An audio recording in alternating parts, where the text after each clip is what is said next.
intelligence gathering.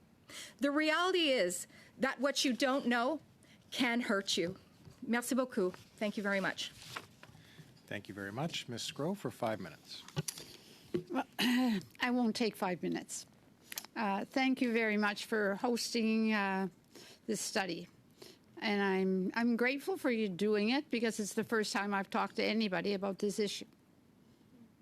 All right, this is 2 months later, and that's unacceptable for sure. Going back, I was furious. I was livid when I got the call from IPAC, and we had a joint conversation, as my colleagues have already indicated. The anger left, but then I was left with a huge disappointment, as my colleagues have said. This is not what I would have expected. But more importantly, it happened. The firewall held, and because of that, they felt there was no reason to tell us.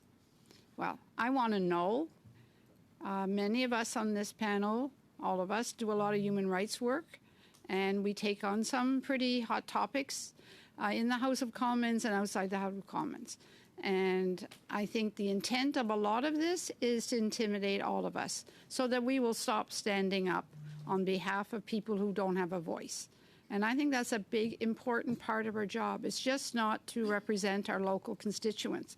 It's also to be a voice for those who are voiceless. It's because of members of Parliament that some of the progress we are seeing in different files is happening, whether it's the Tibet file or the Iranian one, or the Taiwan, of course. It's because members of Parliament had the courage to stand up and be counted. So, yes, they did this, and we didn't get notified, so let's move on. Okay, what do we learn from this? So I think I always try to figure out what good comes out of a negative situation, right? My anger is gone. My disappointment is still there. My hope that we are going to use this as an opportunity to put down the when, hows, and wheres, that all of us become much more aware of the threat that we could be under, take more responsibility ourselves to making sure that we are protecting our systems. I'm told turn them off once a week. That helps to eliminate any viruses or anyone who's trying to access it. That's a very simple thing. No one's ever told me that in the many years I've been here. But we need to get serious. We need to, with your help, we need to put a plan in place. I mean, I didn't even know who to ask of any other damage that might have been. I had no idea after all the years I've been here. I mean, I know the Sergeant of Arms is there, but I had no idea where to go, where to ask, how to better protect myself. And I think those are things we have been until now extremely naive, but based on recent conversation with CSIS and others that I asked for, and the AI that can clearly reproduce me at another meeting a half an hour from now that I'm not even at, but it could look exactly like me with this AI business going on. So I think we are in much more threat now than we've ever been previously, and we need to figure out how to do that. How are we going to protect each other, and what's the role and who puts what into place? And it needs to be more public. I think our liaison committee should also report once a year at minimum, along with all the other reports. How many cybersecurity issues have there been? That kind of issue, we need to become more knowledgeable. And so you have the role of coming up with those suggestions, but I think there needs to be much more emphasis put on for parliamentarians to be respected, as my colleague mentioned, and think that we're not dispensable, so we won't bother to tell you that there has been this on social media attacking you. If you don't know yourself, they're not going to tell you. Well, their job is to make sure we are protected. And when we talk about trying to get more people to run for public office, well, if they're going to run for public office, we have at least the responsibility to make sure they have all the tools necessary to be protected so that we can do the jobs that we all want to be doing here. So thank you very much. Thank you, Ms. Sgro. Colleagues, we will now enter our first round of questioning. Mr. Duncan, the floor is yours for 6 minutes. Thank you, Mr. Chair, and thank you to our witnesses for being here. I'll build on what you've said in your intros in the first hour with the our other colleagues that were here. Maybe just to lay the groundwork here a little bit in the aftermath of you becoming aware and becoming public knowledge of this threat and what happened, or frankly what didn't happen in terms of you being notified. Have either of you three, any of you three on this panel, had any conversations or exchanges since this came to light with PCO, the Prime Minister's office, the Minister of Public Safety, or the department about exactly what happened, or perhaps, and did they ask for your feedback or suggestions on how this situation can be avoided in the future? I'll just ask you to answer that if you have been in contact with any of those aforementioned groups or departments. No, I have not. No? Excuse you. I have not, but it stems from the place as having been the former Shadow Minister for Democratic Institutions, where from that time, I fundamentally believe the government wasn't acting enough on foreign interference, which I believe is inextricably tied with our protection in cybersecurity as parliamentarians. And that's after at least 6 interactions with myself and the former Minister of Democratic Institutions, as well as speeches that I gave in the House. So my point as well, the Toothless Digital Charter, that was another sort of sticking point for me of 2019. So no, but I think it's because if nothing has been done till now, it felt pointless to me. No contact whatsoever. The only people who reached out was the FBI on a May 9th briefing. Where I want to go with this is that there's a protocol problem clearly, but I think the bigger issue that's here is a culture problem.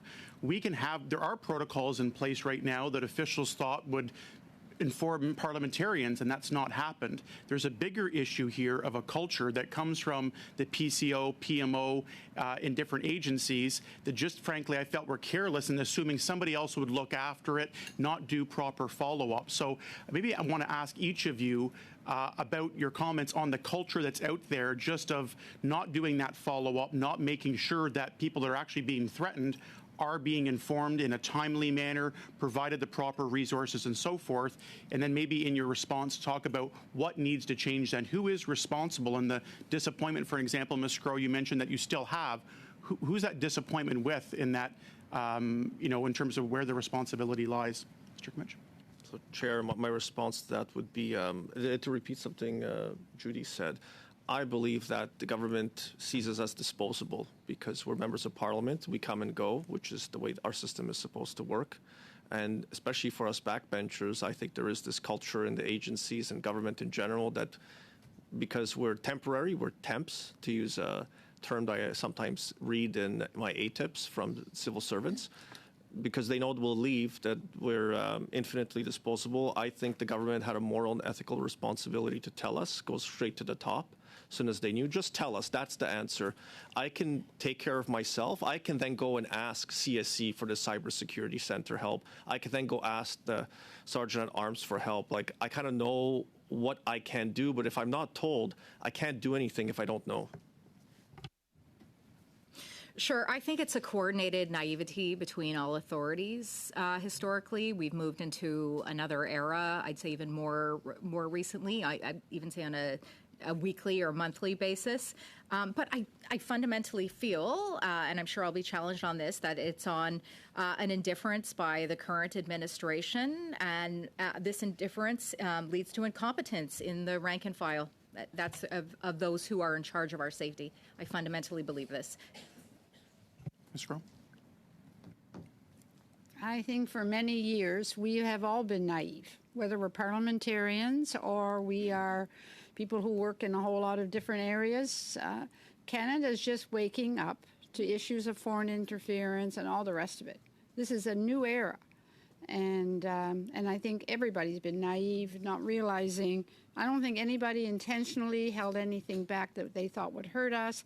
The firewall held. Hallelujah. We're supposed to be really happy. The firewall held when we had this APT-31 attack, right? That's what I was told. So we should be glad. Well, I am glad that it held. And I am glad that we're here because we're going to find a way to better protect parliamentarians and Canadians as we move forward as a result of this. And where I'll go with that, the culture of secrecy and I think disrespect of parliamentarians is that since actually other questions of privilege and other issues started to come to light, multiple directives were issued to actually improve the process and say parliamentarians must be informed. And even after those directives were issued, parliamentarians still weren't informed. So my point about the culture is that protocol, that directive was given to improve the process and literally ignored in every excuse in the book as to why not. So the culture, maybe, Ms. Groh, just to talk about that, it's new, maybe we've been naive, but to me, it's the culture of actually taking any protocol or directive seriously and improving that. We've seen examples of that said, but not followed through on. So anyone that has comments on that would be appreciated. One witness, very quickly, please. Just add, after the, when we had our discussion with the FBI and with IPAC, and we challenged why were we not told? We were told that the way the system is, the FBI had to report to one particular person within the Government of Canada. They could not come directly to us. After that, several weeks after that, the FBI actually had a briefing with all of us.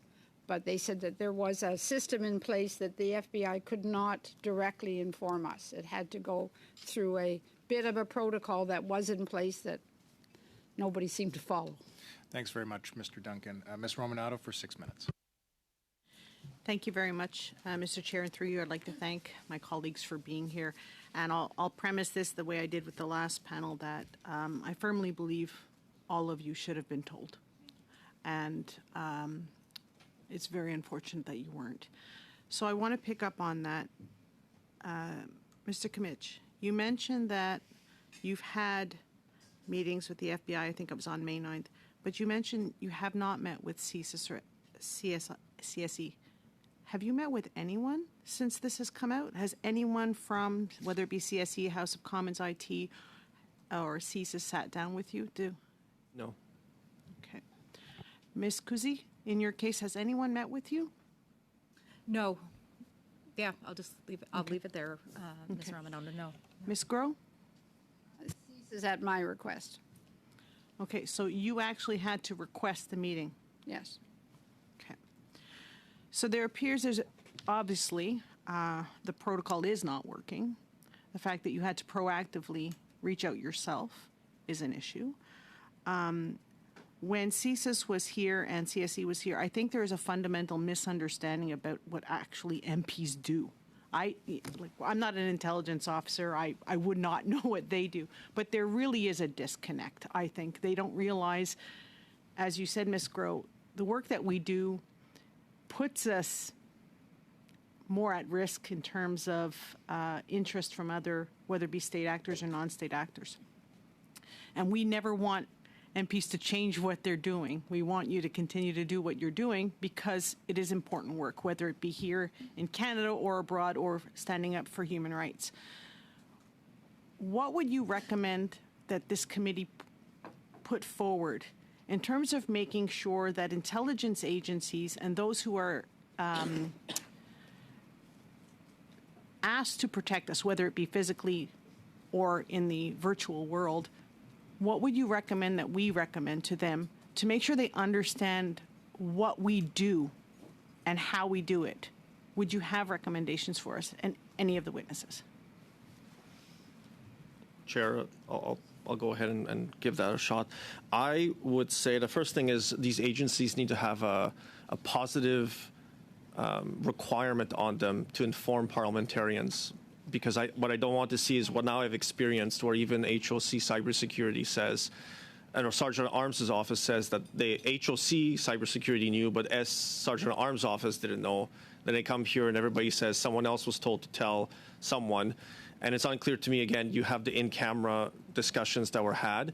I note that CSC kept saying, well, in camera, they could answer some of those questions. I need to know. I need to know whether I'm a target, and it will change the way I do my work because it's already had an impact on my work. Because when I have people reach out to me that want to meet with me, if you Google my name, this is one of the things that will come up. So some people, dissidents, journalists in exile, will self-censor. They will not reach out to us because they may say, if I email him, if I contact him on his social media, that might be tapped. That might already be compromised by a foreign agency because there is public information showing that these foreign agencies have an interest in me for the work that we all do here. And because of that, it's already had an impact on the work that I can do. Thank you, Chair. Thank you. So that's a really good point because what we're looking at is not only the question of privilege, but also the question of who's responsible for making sure MPs know. And throughout the studies, we have not had a clear indication. Everyone, as you said, says, oh, it's their responsibility, it's their responsibility. And so we want to correct that, obviously. But you've also mentioned something about how it's changed the way you do the work that you do. And that is very concerning to me. Now, the reality is every single one of us has different roles that we play, backgrounds and so on. So in certain ways, we're all targets for different state and non-state actors. In terms of the protocol, we have a ministerial directive that I understand from the last meeting is only been directed to CSIS, not to CSE and not to the House of Commons IT. Would you recommend that that ministerial directive be elaborated? Ms. Groh? Absolutely. If that's what's necessary. I mean, you would think it wouldn't have to be necessary, but it appears that it needs to be a ministerial directive. So then start with that. They have to have that directive. They have to share the information with parliamentarians. I think it's hard to believe that all of the folks that are involved in protecting us don't know, to Mr. Kmich's issue, what we're really doing. That we are dealing with a lot of foreign issues and all these other things. Is it possible they don't know the extent that many of us are venturing into areas that seem to be areas that upset China and Iran and so on and so forth? I can't believe they're not aware of it, but if they are, then maybe they should spend some time with parliamentarians or watch what goes on in the House of Commons a little bit. Maybe it would change things.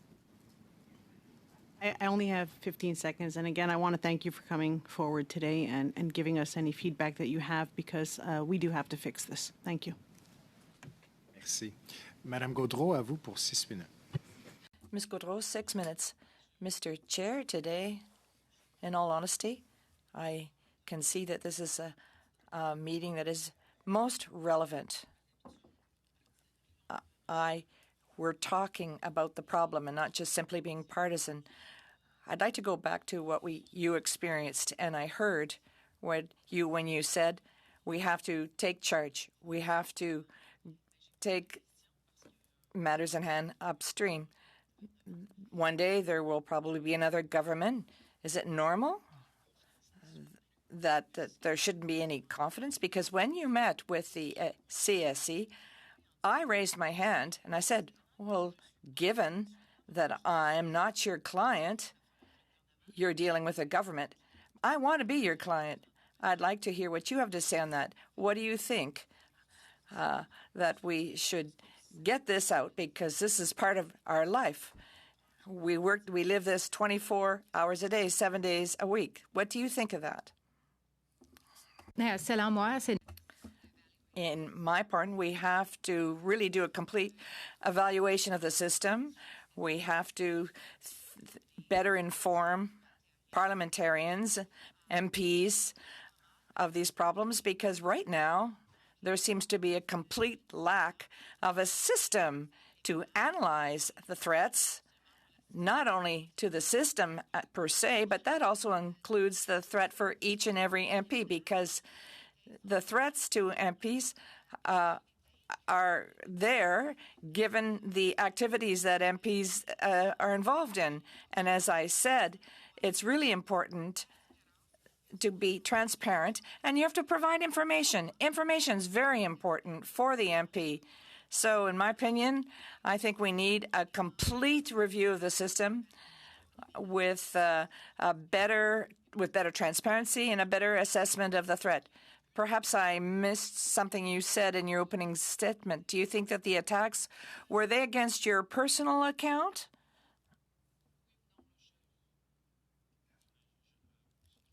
Mr. Chair, I was going to say in my case, it was on my public account that I use, but I have 3 email addresses because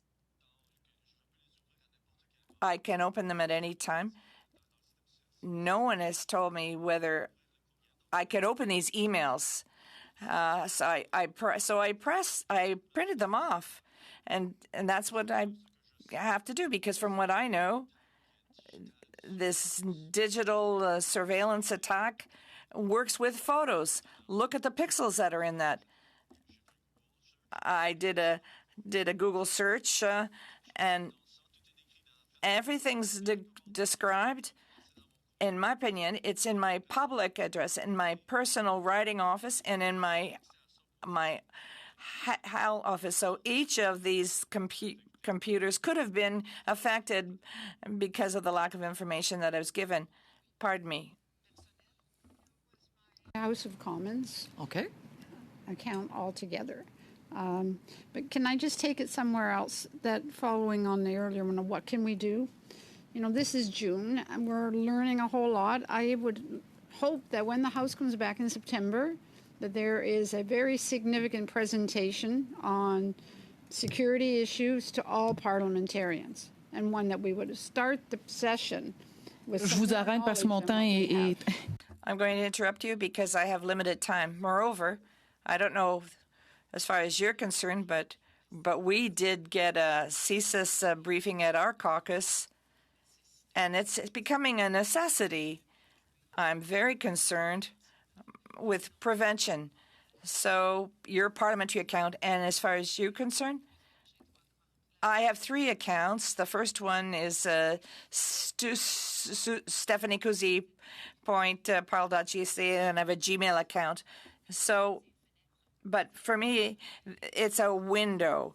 It's a window that they're looking for, and that's what really disturbs me. I have one other question, because earlier I was explaining my concern. How is it that I have no qualification with spying or anything, but I did some research on the web back in 2021, and they talked about the campaign that was used by APT 31, and we can read some newspaper articles about that. Once again, on May 12th, there's a description of what was occurring. But the CSC visit never told us anything about that. That being said, and I'll conclude with this, there are some members, and this is written in Le Monde newspaper, some MPs talked about their intention of filing a legal complaint because this MP experienced exactly what you experienced. So in your situation, how do you feel about it? Are you angry enough to do this to make matters move? In 30 seconds, I wasn't angry when I found out that I'd been targeted by a foreign agency for this type of attack. I was disappointed that my government didn't think that it was worthwhile protecting me or telling me. Thank you very much. The floor is yours. Thank you, Chair. Thank you to all 3 of you as well for joining us today and sharing this experience with us. I kind of wanted to, in the last panel, in the last round, I was talking about the fact that there are, millions of hits that this institution, parliamentarians overall would get.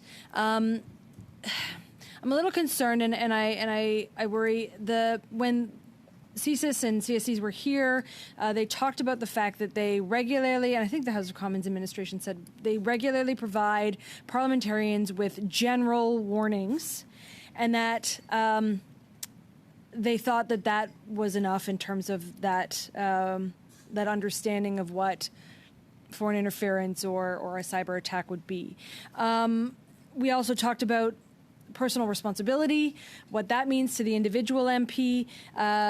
We just talked about the fact that we were briefed by CSIS this week at caucuses, but Ms. Groh, you were talking about the need for those briefings. What do you want to see far beyond that general? I know that it would probably be overwhelming for members of Parliament if they were briefed on every single attack that was put forward, but what do you see those briefings to look like? Would it be a quarterly thing? Because that information changes so quickly? Just give me an idea of what you're thinking on that. Well, I think we have to stop not talking about it, and we have to start learning more about it and how many threats there are. Again, it depends on the category of threat that is there as well. But there needs to be more knowledge shared. And things are moving so quickly that even if we had a briefing a year ago or 6 months ago, by the fall, things have moved again very, very quickly, and we have to make sure that we are staying on top of it. We're all busy. I don't even look at the social media, all right? I don't go on it. I don't care what they say. Yeah. Let them do what they want because I'm going to do what I need to do. But, when the category of threat reaches a certain point, I rely on somebody getting in touch with me and saying, well, what you said last week has generated this particular threat. Just let me know, and I will handle it accordingly. But I think it needs to be frequent. I don't think this once a year or once every 3 years at the beginning of a new parliament, that's not enough with the way things are moving so quickly. I've had the pleasure of visiting the majority of threatened democracies in the world, except Ukraine. That's the one that stands out. But when I was in South Korea, they have a digital map of cyber threats in real time. And in this day and age, I don't see why we can't be informed on it with a daily report or even an attack report. With the technology is there, in my opinion, that we are able to intercept or to view and intercept the attacks, and I believe that we should be receiving far more information because the technology is there, and I think we have a right to know. And as I said, those of us who are more involved in pro-democratic, pro-human rights activities will certainly have more, but I think the government has the responsibility to protect us in doing that work. Chair, thank you for the question. My view is that these generic briefings that we receive or the emails that tell us not to open an obvious phishing scam by email, there's that phishing absonnage button. I have never used that button in like 20 years of using Outlook, so I can't tell you what it does. I just know not to open the email. It's obvious to me. But I know my colleagues here. I know that Ms. QC is very involved with Cuban exiles who are fighting for freedom in Cuba. I know that Ms. Groh shares my interest in a free Iran, and she leads one of the different parliamentary groups. When there are specific attacks on us by foreign governments or foreign groups, we should be told in the moment. Instead of getting like these generic quarterly briefs or as they happen that there's a phishing attack on Parliament Hill into our emails, that's not useful. I will praise one group, the Parle Voyage people who give us the burner phones and inform us what to do, the security level threats. When I traveled to Iraq last year with a parliamentary delegation, they were excellent. They told us exactly what was reasonable, what was unreasonable, and how to be digitally secure as you're traveling through different airports.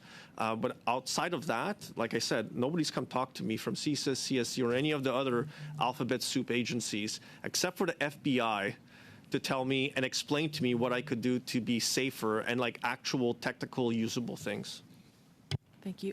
Ms. Groh, I wanted to 1 minute, focus too and thank you for being a former co-chair or a chair for the Taiwan Canada Friendship Group and all the work on that. I traveled to Taiwan as well, and so we heard from their perspective in terms of what they deal with, millions of hits by China every day as well.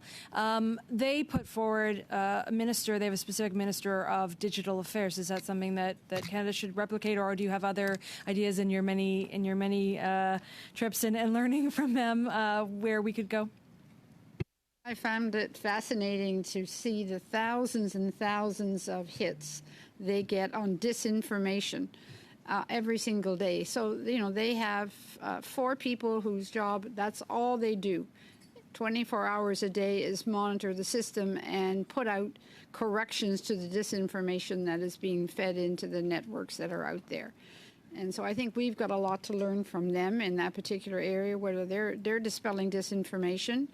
But I think cybersecurity, the whole thing needs to be much more seriously taken as we move forward. Thank you very much, Ms. Matheson. Mr. Calkins, the floor is yours for 5 minutes.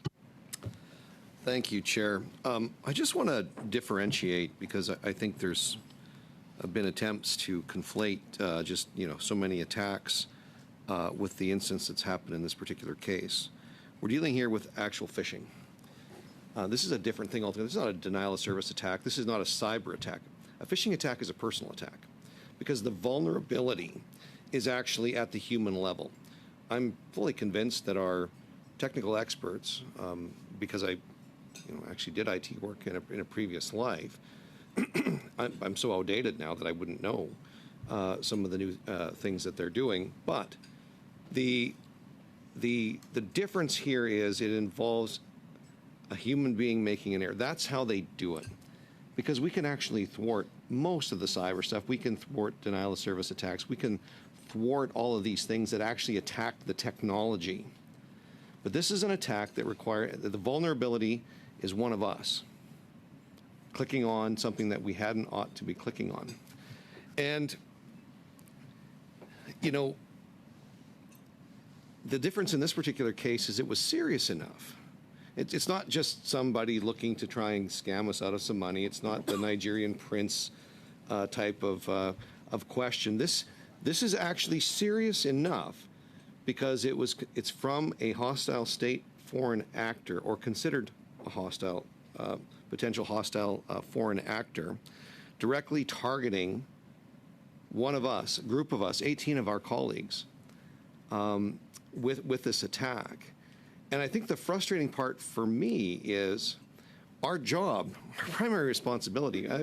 We're not in the sausage grinding of government. We're not. We're actually, very, very nimble people, much more nimble than Monday to Friday, 9 to 5. And if we're going to be able to do our jobs, we need to know what's going on. And if we're not informed, and I think it's embarrassing for our country that 18 parliamentarians found out basically because the FBI released this. Because it is different. It's different than a cyber attack. It's different than all the other random stuff that our emails might get hit with. This is hostile activity meant to do something subversive or damaging to individual members of Parliament and thereby the entire institution and our democracy at the root level. So if we're not told about something this specific, the FBI thought it was important enough.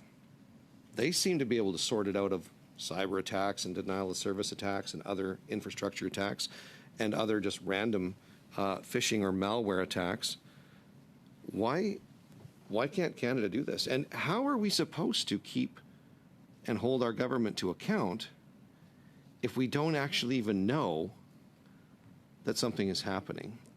And I guess I'm looking to you three to say something that would give this committee some direction as to what do you think would have been specifically, to the best of your knowledge, a more appropriate way for you to find out, a more appropriate timeline for you to find out.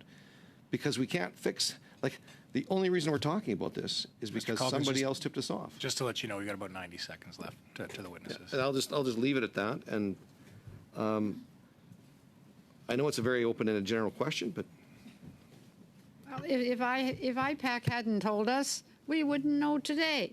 So, it took that organization that has nothing to do with Canada to reach out to us and let us know, or we wouldn't know.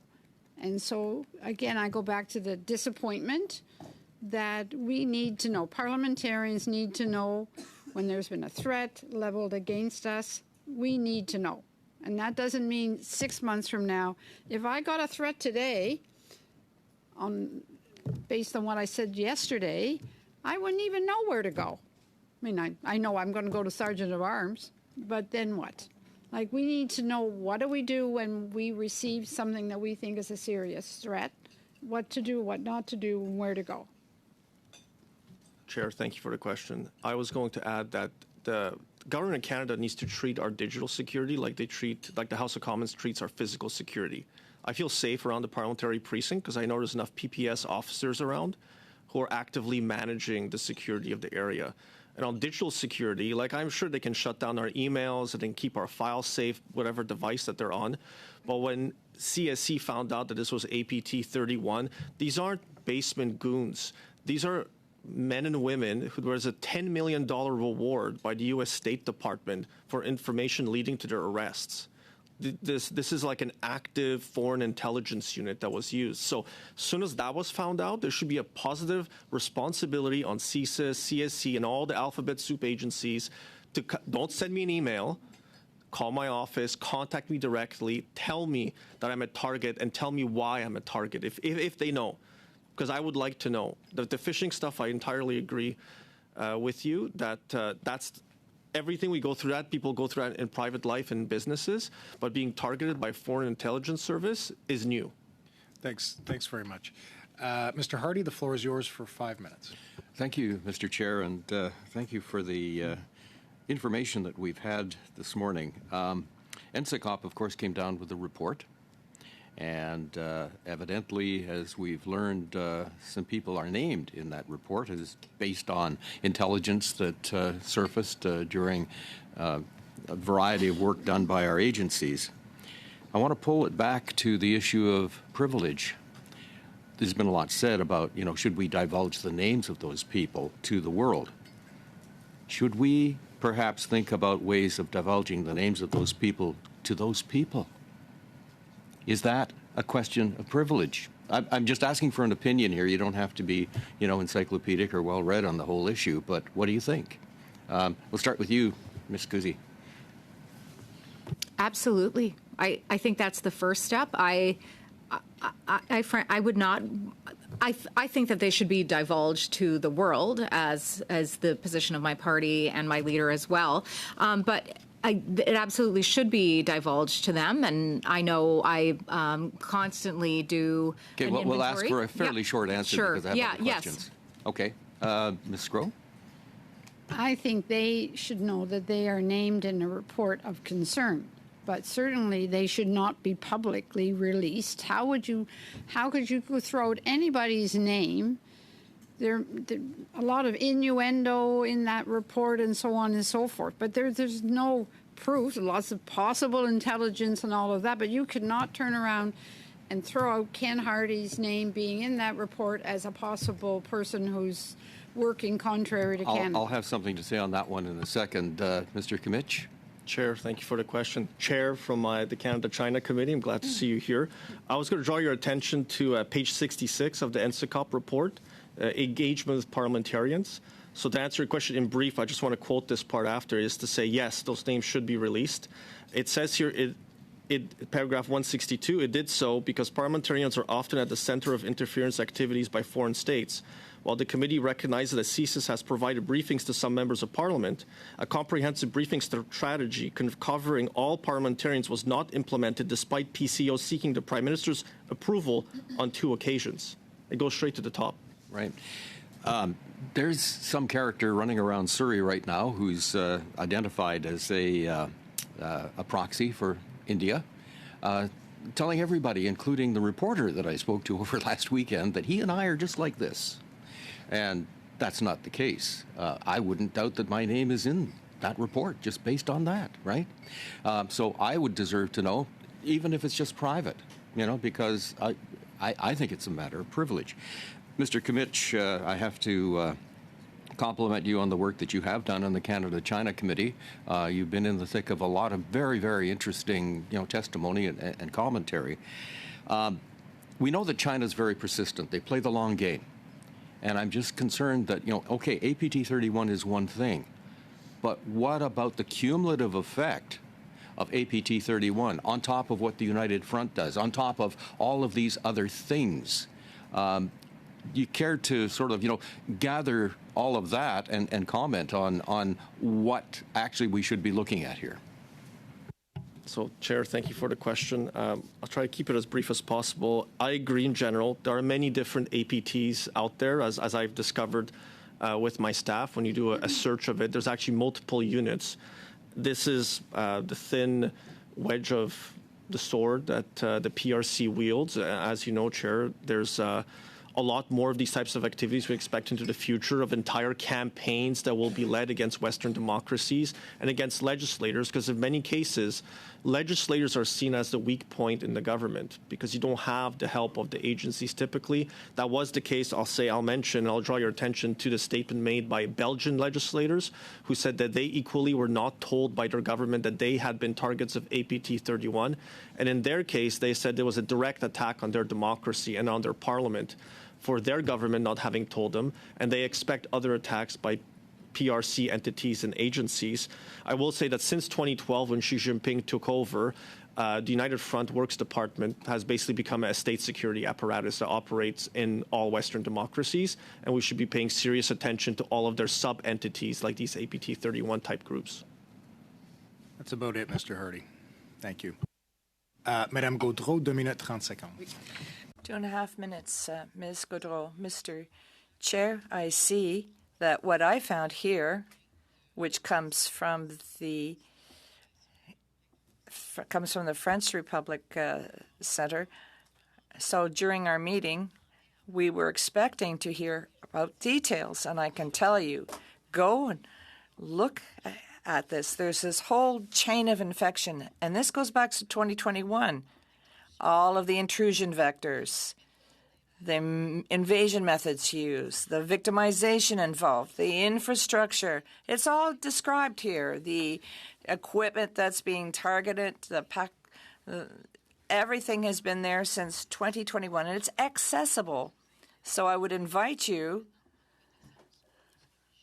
but we'll be careful about consulting it, right? So your privacy, was it impacted? If yes, are your families concerned? They are, but that's as far as it goes. I said not to worry. I'm well protected. Don't worry. That's just the way it is. Inacceptable. That's unacceptable. Yes, my husband and I, well, given the type of life that I and we live, we don't have a private life. That's the truth, more or less. For my son, he's young, he's afraid, he worries about things like nuclear war, so that he wonders whether we're in danger. Are we doing anything dangerous? So yes, it exists, but obviously we have to live with this. And we have to be aware that the threat exists. Thank you for your question. On a daily basis, no. My 3 children have accepted that Dad travels, takes photos, and they follow me on social media. For those who are entitled to have an account. In all truth, I don't bring my children to many public events, but I have a concern, and that is that my children